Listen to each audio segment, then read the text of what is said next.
Hello you guys, and welcome back to another vlog here on my channel. I hope you all are having a great day so far. We are here for a little bookish vlog today.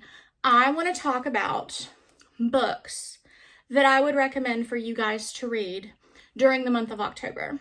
A little sweet but spooky. Now some of these aren't sweet, they're just spooky. And some of them are more spicy than sweet. But I just want to give you a couple of recommendations. Before we get started, let's start off with a little DOB. If you guys do not know what that is, it's your drink, outfit, and book of the day. And I thought that'd be so cute to share with you guys because I didn't plan on filming this video. It kind of just like come up and I was like, ooh, I want to do that because I was watching these videos. So we have on our little Post Malone sleeper shirt from Walmart. We're reading, I'm not very far. But I'm not very far. I'm on like, what chapter? I didn't even get through this whole chapter. I'm like halfway through chapter, no clue. It's not numbered. I'm on page 32 of Taurus Season by Miss Bren Weaver.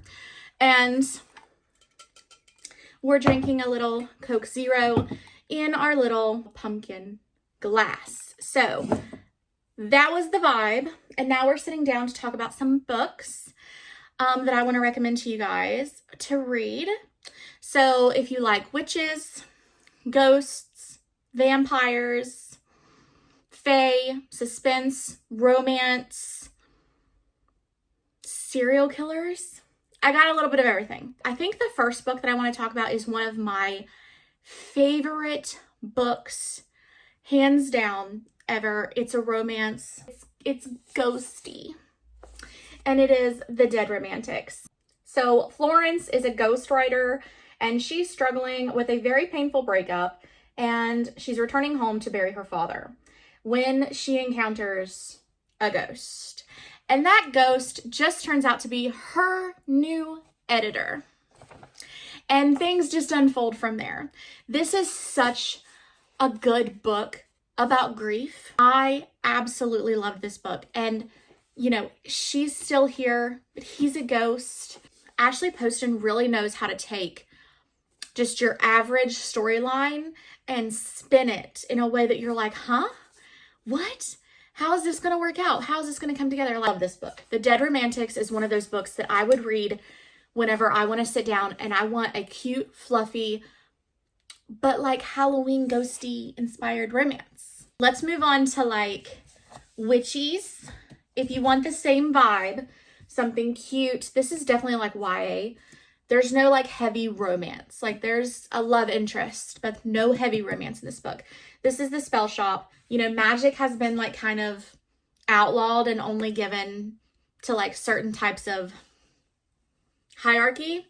And, you know, she's not supposed to be touching it, but she's using it. And we just go through the motions. This is just cute. The plant in this book. I love a book that has a character that like normally wouldn't be a character. So like this book has like a plant. I just read, you know, The Knight and the Moth, and that one had a gargoyle and he was my favorite character. Like I love books that incorporate the cute things. I also really enjoy the fact that there are cats in this book that fly.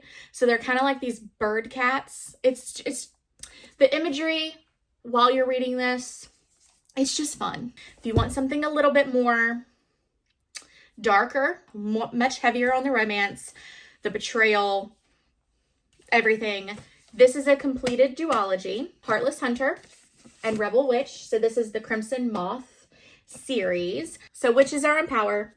There's a rebellion. Witches are now out of power and they're being hunted. We follow Rune, who is a witch, who is saving her people by night and pretending to be a socialite by day until she encounters a witch hunter who is very close to uncovering who she really is. Cat and mouse, enemies to lovers, with an ending that will leave you stunned. It's a lot. I still have the sticker. I hate taking these stupid stickers off of the books. I wish Target would just stop doing it. We know. Put a little sign on the freaking end cap where the books are and quit putting these stupid stickers on our pretty books. I hate it. And I hate when whoever it is puts it right in the middle of the book. Anyways, if you're into a little bit of dark romance, I am just like dipping my toe. So she's a serial killer who hunts other serial killers. And her rival serial killer who kills serial killers and her come up with this competition, if you will, where they go out once a year and see, you know, who can dominate who, I guess, in this little hunt that they have. This is just fun. This was the novella that was in between book 1 and 2 of Crowns of Nyaxia. This was so freaking good. This was such a short book, such a deep, meaningful storyline. She's dying. Her world is dying. And she is trying everything possible to make it stop when she makes a bargain with a vampire. Also, speaking of vampires, we have From Blood and Ash. I don't actually have that book either. We have Poppy. She has dedicated her life to being the maiden. And after meeting a guard named Hawk and a little bit of forbidden romance, she starts to uncover how dark her world actually really is and the secrets that kind of lie beneath. It starts to make her question everything.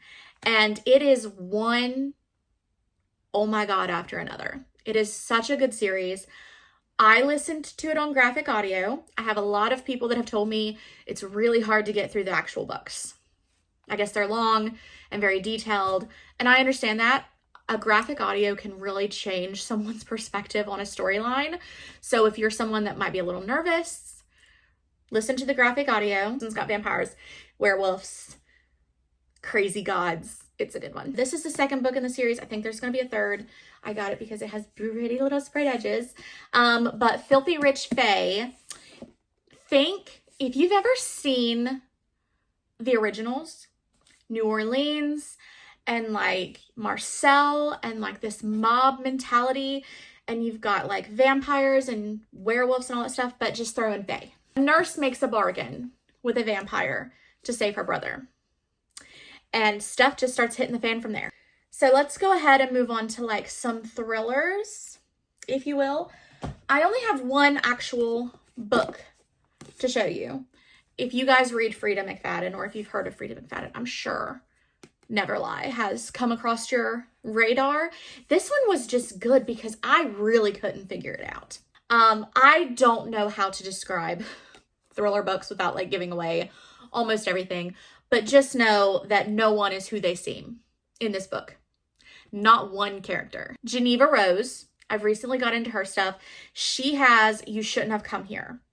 I really liked that because it gave those country Montana Yellowstone vibes.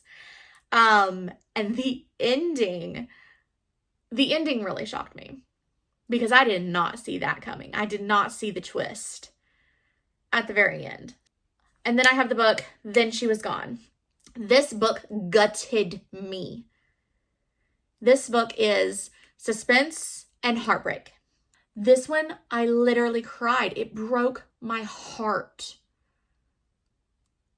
To like when you put yourself into the positions of some of the characters in this book, it was gut-wrenching. It was gut-wrenching. It's sad. It's miserable. And I loved every second of it. It is just, be in the mindset to read that book. But it's a good book. Like, phenomenal work to be able to put something like that together. But it just crushed my soul. And we're going to end with the very popular The Pumpkin Spice Cafe.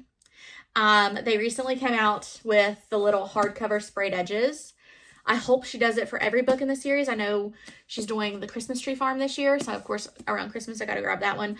But I've read every single book in this series because it's easy to read. It's easy to get through. It's wholesome. It's cute. Nothing's really too heavy. It's just good, man. It's just good. It's good books. So, yeah, little books that I would recommend for you guys to read during the month of October, depending on what your vibe is. If you guys have any book recommendations, my camera died, and I have like 2 seconds till it dies again. If you have any recommendations, let me know down below. Thank you guys so much for watching this video, and I will see you in my next vlog.